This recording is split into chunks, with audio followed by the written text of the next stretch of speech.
बिस्मिल्लाहिर्रहमानिर्रहीम, अस्सलाम वालेकुम। मैं हूं आयशा सुहेल और आप देख रहे हैं सलीम बुखारी शो। आगाज़ करेंगे जी आज यौम दिफा। सबसे पहले तो उसकी जो है आज मनाया जा रहा है पूरे जोश व जज्बे के साथ, उसकी आपको मुबारकबाद। और उसके बाद फिर जी उस हवाले से तकरीबात का आगाज़ जो है वो हुआ सुबह से ही, और मुख्तलिफ़ किस्म की तकरीबात चलती रहीं। यौम दिफा की एक तकरीब से आर्मी चीफ साहब ने भी खिताब किया है। कुछ आम बातें उनकी तरफ से की गई हैं। कहा गया उनकी तरफ से कि पाक फ़ौज दुश्मन को किसी भी जारियत का मुंह तोड़ जवाब देने के लिए हर दम जो है वो तैयार है। पैगामात उनकी तरफ से दिए गए हैं। इसके अलावा बात करनी है जो मैं बिजली के बहरान के हवाले से, जिसमें से निकलकर एक बड़ी बात ये सामने कि बिजली के बहरान की बड़ी है वो बिजली चोरी है। चोरी खत्म होने और बिल अदा करने तक आवाम को सस्ती बिजली मिल ही नहीं सकती, ये कहना है वज़ीर तमन्नाई का। उसकी तफसीलात भी उन्होंने दी हैं जो कि आपसे शेयर करना बहुत ज़रूरी है कि किस तरीके से चोरी हुई है, कितनी चोरी हुई है, कितना नुकसान हो रहा है, इस पर भी जो है वो हम करेंगे बात। चौधरी परवेज़ इलाही साहब के हवाले से बात होगी जी, और बड़ा दावा उनकी तरफ से सामने आ रहा है। वो कह रहे हैं कि चौधरी शुजात ने खुद पीटीआई में जो है वो मुझे भेजा है। चौधरी शुजात हुसैन जो साहब हैं पीटीआई में, सालिक की वजह से नहीं आते, नहीं तो वो भी आ जाते। चौधरी सालिक को वजीर बनने का शौक है। बहरहाल इसकी क्या तफसीलात हैं इस पर भी हम करेंगे बात। साइफर केस जो है उसकी समाअत 12 सितंबर तक के लिए मुलतवी कर दी गई है। इसके अलावा अगर इंतखाबात की बात की जाए तो एमक्यूएम पाकिस्तान GDA आइंदा आम इंतखाबात में पीपल्स पार्टी को टफ टाइम देने पर मुत्तफिक हो चुकी हैं।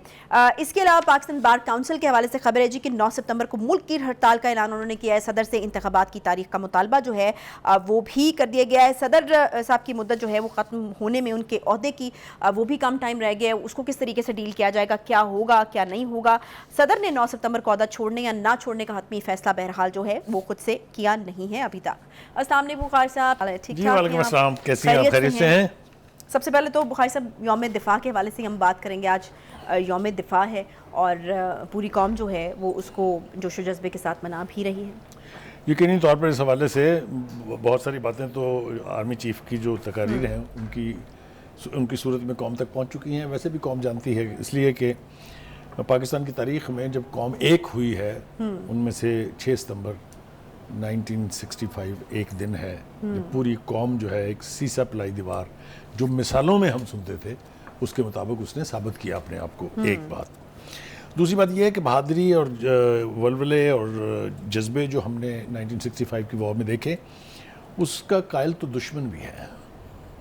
अगर आप दुनिया की वर्ल्ड जो वॉर हिस्ट्री है जो कि जेन बुक्स ऑफ डिफेंस में आपको मिल जाएगी, उसमें देखें तो अपने से 10 गुना बड़े यानी दुश्मन के साथ जिस बहादुरी, जिस जुर्रत के साथ हमारे फौजी लड़े, जिस तरीके से हमारी एयरफोर्स ने एक इतनी बड़ी एयरफोर्स का तमाशा बना के रख दिया, और जिस तरह से हमारी जो आबदोस्त थी उसने द्वारका के करबो जवार को हिला के रख दिया, उजाड़ दिया उनकी नेवल बेस को। ये सारी वो मिसालें हैं जिसके लिए किसी सबूत की ज़रूरत नहीं है। इसी तरह से आपने देखा होगा कि इलाका भी हमारे कब्ज़े में उनसे ज़्यादा था, जो कि 10 गुना बड़ा होने के दावेदार हैं। फिर उसके बाद चिविंडा एक ऐसी जगह है जहाँ पर सेकेंड वर्ल्ड वॉर के बाद दुनिया की सबसे बड़ी टैंक की जंग हुई। वहाँ भारतीय टैंकों का जो शर्मन टैंक्स और पता नहीं कौन से टैंक थे, उनका किस तरह हलवा बनाया है पाकिस्तान के तोपखाने ने, पाकिस्तान के एंटी टैंक जो रेजिमेंट थी उसने।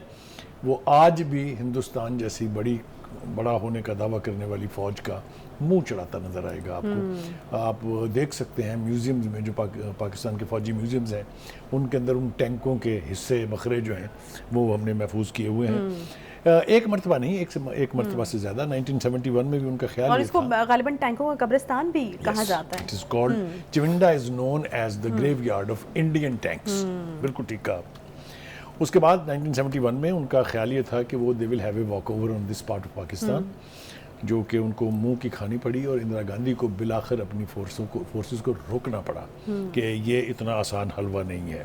उसके बाद कारगिल एक ऐसा सबक पढ़ाया है उन्होंने जिसके ऊपर हिंदुस्तान की फ़ौज ने बेपनाह अपने सीनियर ऑफिसर्स, जिसमें 4 स्टार और 3 स्टार जनरल भी शामिल हैं, उनको उन्होंने कोर्ट मार्शल किया और उनकी नाकामी का इतराफ़ किया गया उनका कोर्ट मार्शल करके।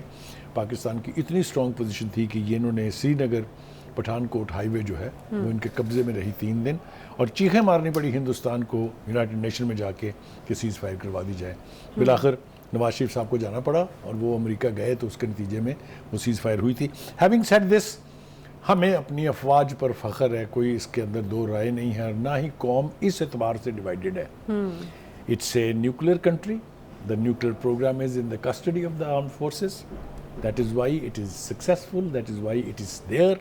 इसी तरह से हमारा जो मिसाइल सिस्टम है, और एक और बात मैं अपने नाज़रीन के साथ शेयर कर लूँ कि जो हमारे टैक्टिकल वेपन्स कहते हैं उनको, छोटे न्यूक्लियर हथियार, दहशत ज़दा है हिंदुस्तान इससे, इसलिए कि हिंदुस्तान के पास वो कैपेसिटी नहीं है वो हथियार बनाने की। वो बिल्कुल यूं समझ लें कि न्यूक्लियर बॉम्ब्स की बारिश होगी हिंदुस्तान पर अगर उसने हमसे पंगा किया तो इस एतबार से हम अपनी मुसल्लह अफवाज को, मुसल्लह अफवाज की लीडरशिप को सलाम पेश करते हैं कि मुल्क के दिफा के लिए इस तरह उनके जवान अपनी जानों के नजराने पेश करते हैं, इसकी कोई और मिसाल कंटेम्प्रेरी हिस्ट्री में हमें नहीं मिलती है। तो एक बार फिर कौम को भी मुबारकबाद इस दिन के हवाले से, हम मुसल्लह अफवाज के और उन शहदा की फैमिलीज़ के साथ हम इजहार यकजहती भी करते हैं, इजहार हमदर्दी भी करते हैं, जिनके बच्चों ने अपनी जानों के नजराने दे के पाकिस्तान को एक महफूज मुल्क बनाया। अब आ रहे जनाब आपके प्रोग्राम के सियासी सवाल की तरफ। अवामी है वैसे मेरे ख्याल में ये, हाँ नहीं ठीक है, मेरे ख्याल से बहुत बड़ा मसला है। दो तीन तरीके से इस गुफ्तगू का आगाज़ हम कर सकते हैं। पहली बात तो ये कि काफ़ी अरसे से हम सुन रहे थे कि सियासी जमातें जो है ना वो कभी भी पॉपुलर डिसीजन के अलावा अनपॉपुलर डिसीजन नहीं लेती हैं, और यही वजह है कि हमारी सोसाइटी जो है, हमारा माशरा जो है वो ब्लीड कर रहा है। यानी कोई भी सियासी जमात वो फैसले नहीं करती जिससे कॉन्स्टिट्यूएंट्स जो हैं या उनके जो हलके हैं उनके लोग नाराज़ हों किसी वजह से। सही। लेकिन जिस किस्म की सूरत हाल का हमें सामना है उसके लिए ऐसे गैर मकबूल फैसले करने पड़ेंगे, और इसके लिए जिस टेक्नोक्रेट गवर्नमेंट का हवाला मैंने आपको शुरू में दिया, ऐसे लगता है जैसे आज जो इंटरिम गवर्नमेंट है ये उन्हीं टेक्नोक्रेट्स के ऊपर मबनी है, और ये भी हमें डिटर्मिन दिखाई देती है कि ये अनपॉपुलर फैसले करेगी। अच्छा, अब मैं आपको वक्त की ज़रूरत भी है बुखारी साहब, हवाला देना चाहता हूँ कि 4 किस्म के क्रैकडाउन्स जो हैं वो अनलीश हो रहे हैं। अच्छा। उसमें स्मगलिंग के खिलाफ क्रैकडाउन है, उसमें चीनी के बहरान के खिलाफ क्रैकडाउन है, डॉलर की हर रोज़ बढ़ती हुई स्काई रॉकेटिंग प्राइसेस के हवाले से यानी क्रैकडाउन है, और बिजली जो मेरे ख्याल से इस मुल्क का सबसे बड़ा डिलेमा है, इनके खिलाफ क्रैकडाउन का फैसला हो चुका है। और ये याद रखिए कि अगर इस निगरान हुकूमत के तहत, जिसको कि हमेशा से फ़ौज की या आप कह लें एस्टेब्लिशमेंट की हिमायत हासिल होती है, उसके तहत अगर ये क्रैकडाउन्स कामयाब हो गए, बिजली का क्राइसिस ख़त्म हो गया, डॉलर अपनी सही कीमत पर वापस आ गया, जिसके बारे में तफसील से हम बात भी करेंगे, चीनी की स्मगलिंग रुक गई, आटे की स्मगलिंग रुक गई, और जिस तरीके से आर्मी चीफ ने कहा कि जो ईरान से पेट्रोल आता है उसका भी शहरी इलाकों तक नहीं पहुंचना चाहिए, ये सारे क्रैकडाउन अगर कामयाब हो जाते हैं तो मैं नवीद सुनाना चाहता हूं आपको कि हमारे हालात आज की निस्बत बहुत बेहतर होंगे, और वो जो एक पूरी कौम बिलबिला उठी है उसको भी काफ़ी हद तक यानी सुकून मैसर होगा। कैसे? बड़ी ऑप्टिमिस्टिक बात है, मैं थोड़ी खुश जी भी मैं हूं उसको क्वालिफाई कर। लेकिन ये बुखारी साहब ये पॉसिबल कैसे होगा, क्योंकि ऐसा तो नहीं हुआ कि पहले जो है इस तरह की चीज़ों को ख़त्म करने की कोशिश ना की गई हो या क्रैकडाउन ना किया हो। बिजली एक बड़ा पुराना मसला मुझे यूँ लगता है ये बिजली को कुंडे लगा के चोरी करना या जिस भी तरीके से बिजली की चोरी बहुत पुराना मसला है। मुझे यूँ लगता है कि ख्वाहिशात तो होंगी हमेशा ही सियासी हुकूमतों की कि वो इन मसाइल को हल करे, लेकिन मसाइल हल नहीं होते हैं जब तक उसके साथ एक्शन सपोर्ट ना करे। सिर्फ स्लोगन चैंटिंग से और स्लोगनेरिंग से हम यहाँ तक पहुँचे हैं मोहतरमा, अगर इसके साथ एक्शन भी होता तो बहुत देर पहले ये चीज़ें ठीक हो गई होती। अब ज़रा बिजली की मिसाल ले लेते हैं हम। पहली बात तो ये कि ये याद रखिए कि थोड़ी सी देर ज़रूर लगी है, क्योंकि अगस्त में हुकूमत बनी थी और अब जाके ये कुछ फ़ैसले होने शुरू हुए हैं ऊपर नीचे। तो मैं बहुत ही यानी ऑप्टिमिस्ट हूँ अबाउट दिस के इसके जल्द हम नताइज देखेंगे, लेकिन नतीजा देखने से पहले हम ज़रा थोड़ा सा गेज कर लें कि ये बिजली का क्राइसिस है क्या। ठीक है जी, आ जाइए जनाब। हमें बताया गया है, ये एक प्रेस कॉन्फ्रेंस की गई है जो इसमें वफाकी वज़ीर बिजली भी थे और साथ हमारे इंफॉर्मेशन मिनिस्टर भी थे। उन्होंने कहा कि लाहौर, गुजरांवाला, फैसलाबाद और मुल्तान डिस्कोर्स में 79 अरब यूनिट्स का नुकसान हो रहा है, यानी या तो लोग बिजली देते हैं और या बिजली चोरी कर रहे हैं। और सिर्फ इन 5 डिस्कोज में माली तौर पर 1100 अरब रुपए का नुकसान हो रहा है। जरा तसव्वुर कर लीजिए, सिर्फ 5 डिस्कोज बताए मैंने आपको। आगे सुनिए। पेशावर, हैदराबाद, कोयटा, सक्खर और कबायली इलाकों और आज़ाद कश्मीर में जो डिस्कोज हैं उनमें 489 अरब का नुकसान होता है, और ये 60% तक है। यानी पिलफरेज कह लीजिए या बिल ना देना जो है, ये 60% ऑफ द टोटल बिलिंग है, जो कि खौफनाक सूरत हाल है। इसको अगर आप देखें, मुझे हैरत यह है कि मजमूई तौर पर मुल्क में 589 अरब की बिजली या तो चोरी हो रही है या लोग इसका बिल नहीं देते हैं। जरा तसव्वुर कीजिए क्या हो रहा है। क्रैकडाउन है ज़रूरी या नहीं है? बिल्कुल ज़रूरी है। पहले तो हम सुनते थे कि कुछ शहर ऐसे या कुछ शहरों के कुछ इलाके ऐसे हैं जहां कुंडा कल्चर है। बाबा, कुंडा कल्चर से तो टोटल 3% बिजली चोरी हो रही है। लेकिन ये बिल ना देना, बिजली को चोरी करना जो है इन दीगर इलाकों में, मर्दान और शिकारपुर की मिसाल ले लीजिए, आप दूर ना जाइए, आप हैरान हो जाएंगे यहाँ के वहाँ किस कदर सूरत हाल ख़राब है। नहीं बुखारी साहब, ये मैंने आपसे ऑफर भी ये सवाल किया था कि जब हम बैठे हुए थे तो आपने कहा कुंडा से सिर्फ 3% होती है, तो वो बाकी जो परसेंटेज है वो बहुत ज़्यादा रह जाती है। मैंने शहरी इलाकों 97% जो है वो रह जाती है। मुझे बताएं कि ये क्या गुंडागर्दी, क्योंकि हमें नॉर्मल एक बंदे की एग्जाम्पशन होती है कि अगर आपने बिल नहीं दिया तो भाई हमारे यहाँ तो अगले महीने मीटर काटने आ जाते हैं। तो यहाँ पर क्या हो रहा है, किस तरीके से बिजली की, ये क्या तरीका मैंने जिन इलाकों का आपसे जिक्र किया है, मर्दान है, शिकारपुर है, ये वाइल्ड एरियाज हैं। अच्छा। और जो हमारे ट्राइबल बेल्ट जो पहले होती थी, जिसको हम फाटा कहते थे, वहाँ लोग वायलेंट हैं, दे हैव गॉट गन्स। वो जब बिजली वाले लोग जाते हैं, आपने देखा ना कराची में क्या शुरू हुआ है, जब वो बिजली काटने गए जिन्होंने बिल नहीं दिए, तो ये तो शहरी इलाकों का, वो तो टोटली वाइल्ड इलाके हैं। वहाँ पर तो जो रुख करता है उसका क्या हशर होता है। अव्वल तो वहाँ जो बड़े बड़े मलक बैठे हुए हैं, जो बड़े बड़े मुकद्दम्स हैं, जो वहाँ के यानी आपके ये कि ट्राइबल चिफ्टन्स हैं, उनकी जू में जाने की आप जुर्रत कर सकते हैं? अच्छा। तो ये बिल्कुल ऑलमोस्ट वही सी सूरत हाल है कि जिस मुल्क की आबादी हो 24 करोड़ के करीब और उसमें से 20 लाख लोग टैक्स देते हों, तो आप मुझे बताइए क्या बनेगा उस मुल्क की इकॉनमी का। यही हाल और उतना ही बुरा हाल हमारे यहाँ बिजली का है कि लोग बिल नहीं दे रहे, लोग बगैर मीटर के बिजली इस्तेमाल कर रहे हैं। तो इसके लिए मैं नहीं, तो फिर इसका क्या मतलब है बुखारी साहब कि जो लोग बिल दे रहे हैं वो इजाफी बिल, यानी you are hitting the jackpot. बिल्कुल ठीक है। हो ये रहा है कि जो बिजली खर्च की जा रही है और बिल नहीं दिए जा रहे, जो बिजली चोरी की जा रही है, मीटर नहीं लगवाए जा रहे, उसकी कीमत मैं और आप चुका रहे हैं क्योंकि हम बिल दे रहे हैं।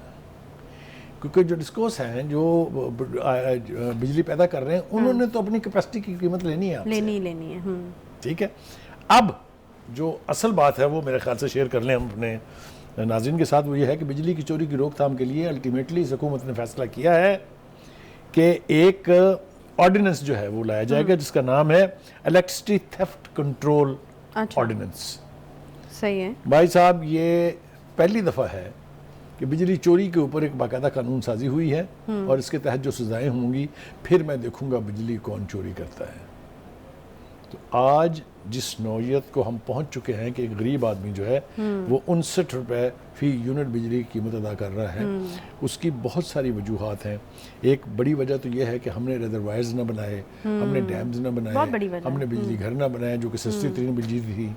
फिर हमने ईरान गैस पाइपलाइन के प्रोजेक्ट को परसू नहीं किया सीरियसली, क्योंकि वो आ जाता अगर तो बेपनाह बिजली आप उससे बना सकते थे। 4 रुपये यूनिट कॉस्ट करती वो आपको। ये बात मैं बार बार कहता हूँ, कुछ लोग जो हैं ख़ास तौर से जो हमारे पीटीआई के हमदर्द हैं बहुत क्रिटिसाइज़ करते हैं इस बात को मेरी। कोई लिफाफा कहता है, मुझे कोई पता नहीं क्या क्या कहते हैं, विच आई डोंट माइंड। इसके अलावा उनकी कैपेसिटी नहीं है कुछ कहने की। लेकिन ये वो एरियाज हैं जिनकी तरफ हम निशानदेही कर रहे हैं ताकि लोगों को समझ आए। ये फैसले अगर हमने कर लिए होते, ये कानून अगर पहले बन गया होता, अगर हम एक जिम्मेदार शहरी के तौर पे टैक्स अदा करने लग जाते, तो आज हमारी मईशत का ये हाल नहीं होता कि हम भिखारियों की तरह से IMF के आगे हाथ फैला के खड़े होते हैं। एक तो ये सूरत हाल है।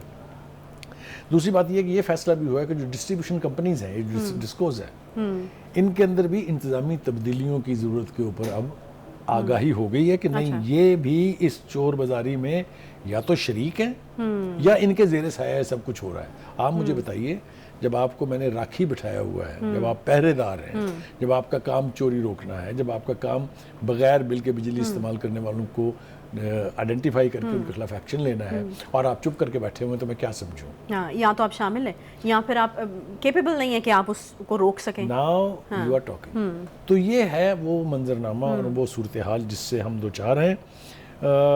एक बात और मैं इस हवाले से कहना चाहता हूँ कि जो सियासी जमातें होती हैं जिसका हमने तुम्हें किया कि वो अनपॉपुलर डिसीजंस नहीं लेती हैं, मुझे यूँ लगता है कि अगर ये क्रैकडाउन्स कामयाब हो गए, अच्छा, अल्लाह करे, तो ये सिलसिला जो है ये सियासी इलेक्टेड हुकूमतों के ज़ेर असर भी जारी रहेगा। आप समझ लें मैं इसमें क्या कह रहा हूँ।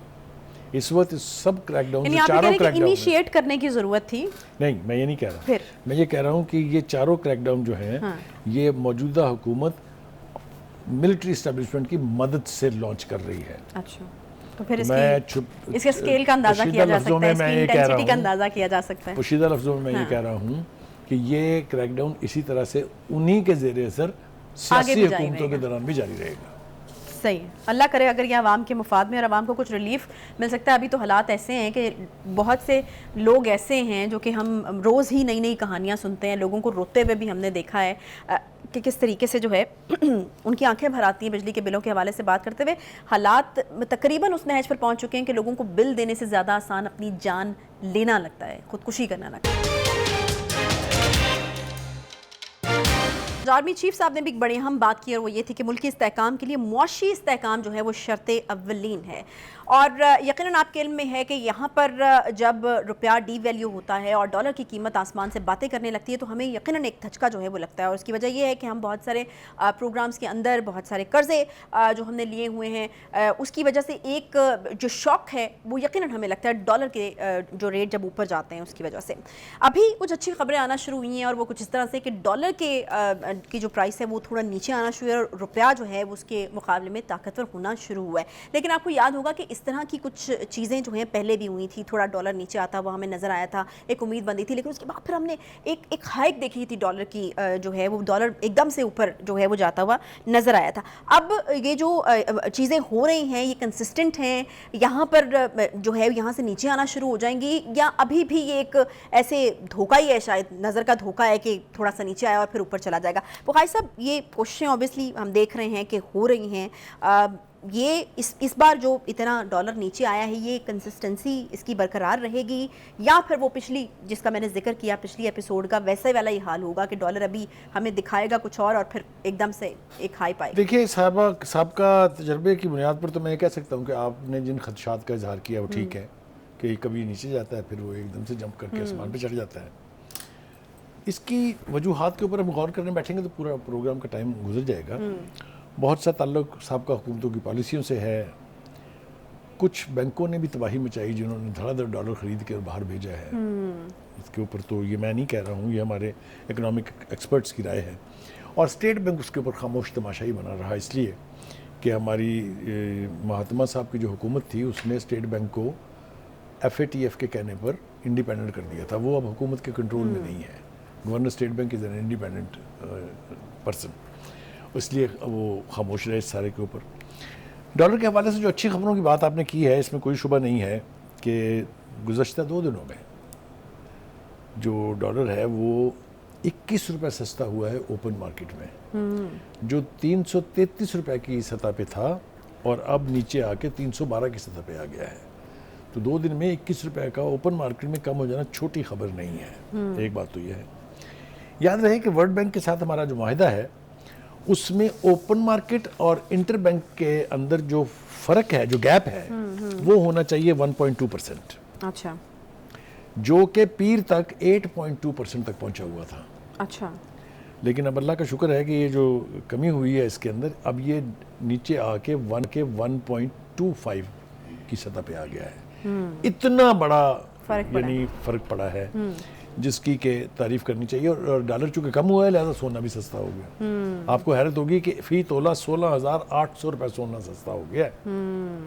तो जब सोना भी सस्ता हो साथ साथ यानी ट्रिकल डाउन इफेक्ट नज़र आने लग जाए तो फिर उस डॉलर की कीमत में कंसिस्टेंसी की तवक्को पैदा हो जाती है। आप समझ रही मेरी बात? सही है। अच्छा, ये हुआ किस तरह से बुखारी साहब, ये किस तरीके से पॉसिबल हो पाया? क्योंकि ये पता करना बहुत ज़रूरी है। इफ़ दिस इज़ ऑर्गेनिक तो फिर तो हम उम्मीद रख सकते हैं कि ये अब नीचे ही जाएगा या फिर स्टेबल रहेगा, लेकिन ये अगर आप ये इतने चुभते हुए सवाल इतनी आसानी से पूछ रही हैं, मुझे जवाब देने में पता नहीं मैं नहीं, जवाब दे बुखारी साहब ये पाऊंगा तो कि नहीं। कंसर्न्स है ना, मतलब पहले भी एक धोखा हो आपने चुका है बिल्कुल हमारे ठीक साथ कहा, इसाक ये आर्मी डार साहब के चीफ टाइम साहब पे। ने जब धमकी दी थी कि ठीक हो जाएगा, उसके बाद से ये फ़र्क पड़ा है।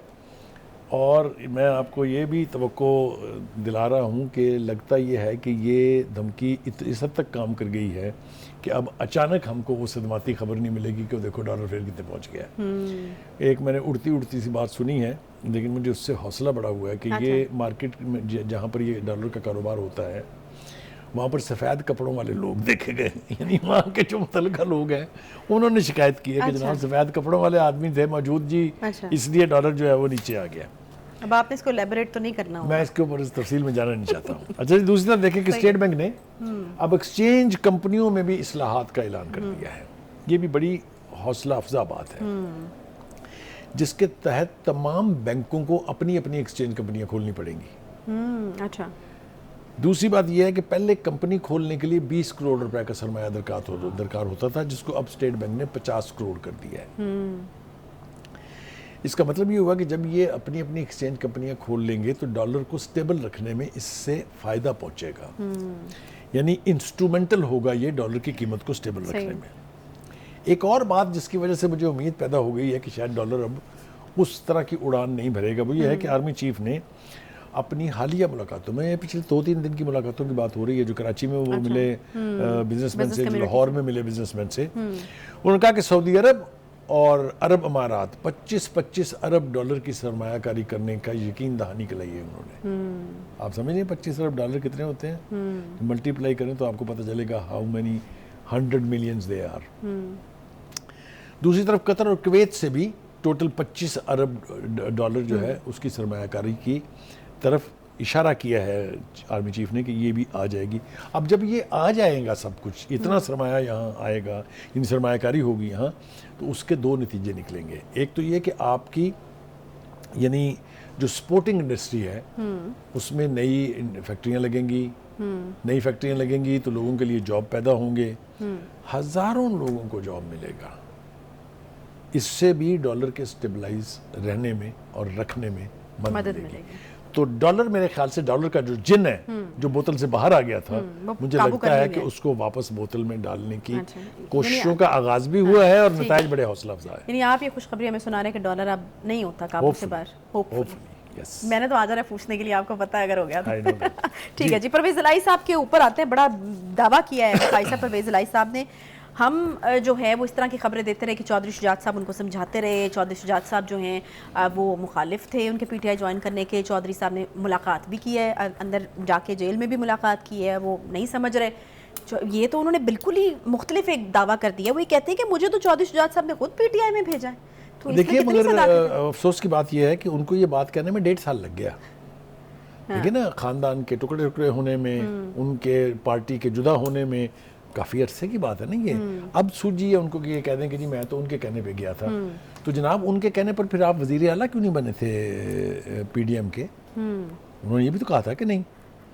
फिर वो एक उनके इस बयान के ऊपर के जो चौधरी सालक हैं उनको वज़ीर बनने का बड़ा शौक़ था, चौधरी सालक साहब भी बोल उठे हैं और ठीक बोले हैं वो। उन्होंने कहा है कि आपको याद नहीं अंकल कि अब्बा हजूर ने तो 3 रुकनी डेलीगेशन भेजा था महात्मा साहब के पास कि इनके बेटे को वज़ीर बना दें, लेकिन उन्होंने ये कह के इनकार कर दिया था कि नहीं जनाब, ये बंदा जो है, यानी उनका बेटा जो है वो बड़ा करप्ट है और बड़ी उसके खिलाफ मुकदमात है।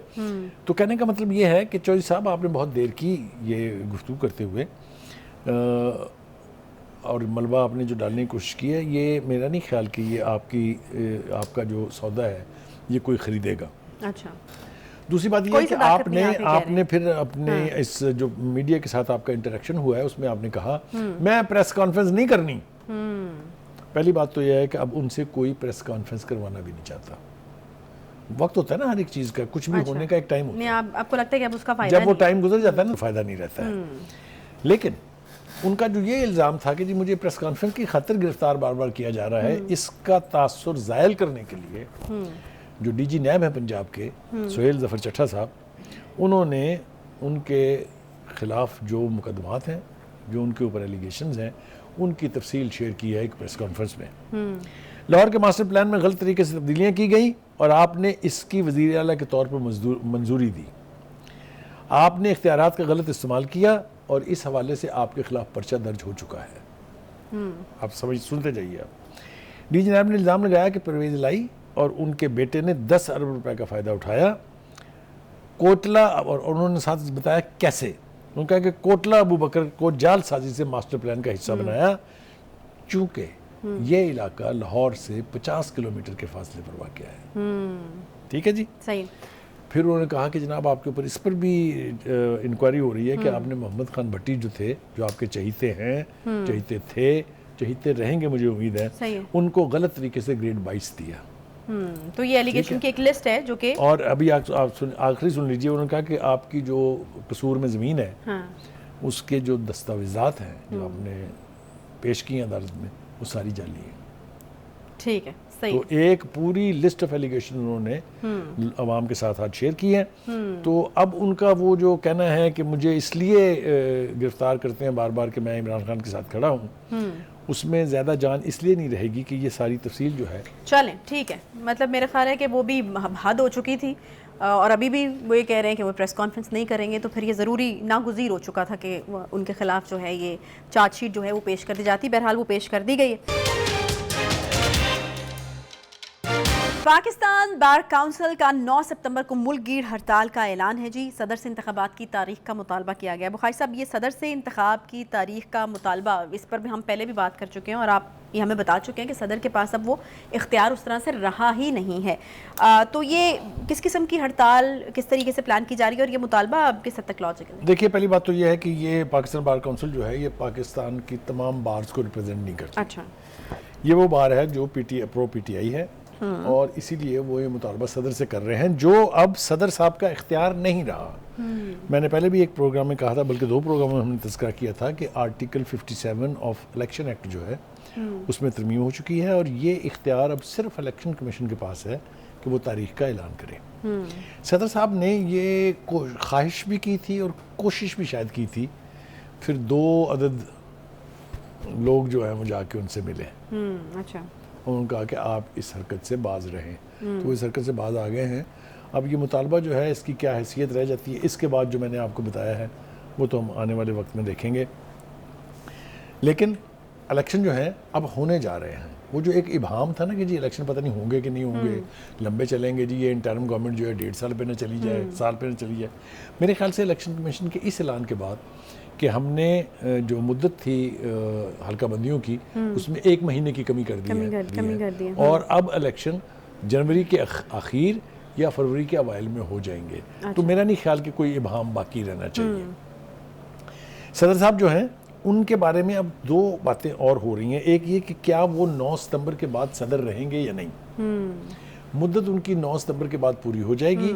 वैसे तो जमहूरी तौर पर तो उनको ये हक हासिल है शायद। अच्छा। कि वो जब तक नया सदर मुंतखब नहीं हो जाता वो सदर बदस्तूर सदारत उनकी रह सकती है। सॉरी। लेकिन जो कॉन्स्टिट्यूशनल प्रोविजन है वो ये है कि अगर सदर साहब की मुद्दत पूरी हो गई है तो फिर जो सेनेट का चेयरमैन है वो ऑटोमेटिकली इंटरिम प्रेसिडेंट बन जाता है। अच्छा, ये प्रोविजन मौजूद है। अब देखना ये है कि इसमें से क्या होने जा रहा है। सोशल मीडिया के ऊपर कुछ इस तरह की खबरें भी चल रही हैं कि सदर साहब जो हैं वो अपने आखिरी 4 दिन जो हैं वो लाहौर में गुजारेंगे। अच्छा, इसका मतलब ये कि वो 9 को फारूक हो रहे हैं। अच्छा, लेकिन वो हो रहे हैं कि नहीं हो रहे हैं, फैसला उन्होंने नहीं किया। इसका क्या मतलब है? हाँ, देखें, अगर तो कोई कह रहा है उनसे कि जी बस करें अब बहुत हो गई है, अच्छा, तो ये उनकी मर्जी पर मुनहसर है कि वो मानेंगे कि नहीं मानेंगे। मगर आम तौर पर, अमूमी तौर पर वो बात माननी पड़ती है। ठीक है, सही। तो मेरे ख्याल से थोड़ा सा इंतजार कर लेना चाहिए कि जब 9 सितंबर के बाद देखेंगे क्या होता है। लेकिन चलते चलते वक्त बहुत थोड़ा है। सुप्रीम कोर्ट के अंदर इस माह के दौरान 1589 केसेस का इजाफा हुआ है जो पेंडिंग पड़े हुए हैं। 1 महीने में इतनी तादाद में यानी केसेस जो हैं वहाँ पेंडिंग पड़े हैं। ज़ेर इल्तवा सिविल पिटीशंस की तादाद जो है 30,589 हो गई है। अपीलों की तादाद 9,875 है। ज़ेर इल्तवा फौजदारी दरखास्तों की तादाद 9,384 है, ज़ेर इल्तवा नजरसानी दरखास्तों की तादाद 1,653 है, और सुप्रीम कोर्ट में 25 आज खुद नोटिस और 1 रेफरेंस ज़ेर इल्तवा है। मगर ये सूरत हाल क्यों है? ये इसलिए है कि हमारी आला अदलिया के पास सवाए PTI के महात्मा और उनसे रिलेटेड मुकदमा सुनने के अलावा और कोई काम नहीं है। पहले 55,000 की पेंडेंसी चल रही थी, जिस पर हमने कई दफ़ा मतलब गुफ्तगू की है, और ये बड़ा अलार्मिंग इजाफा है। ये फैक्ट्स अगर ठीक हैं, जो कि हैं ठीक, तो बहुत अलार्मिंग है। मेरे ख्याल से हमारी अदलिया को चाहिए सही कि वो साइलिन जो इंसाफ के मुतकाजी हैं, जो इंसाफ के मुंतज़िर सही हैं, है, ठीक है। खुदा के लिए ज़रा थोड़ी सी तवज्जो उनकी तरफ भी दीजिए। ठीक है, बहुत शुक्रिया जी बुखारी साहब। आज के शो का वक्त जो है वो यहाँ पर ख़त्म होता है। इंशाल्लाह आपसे कल दोबारा मुलाकात होगी। ख्याल रखिए अपना। अल्लाह हाफ़िज़।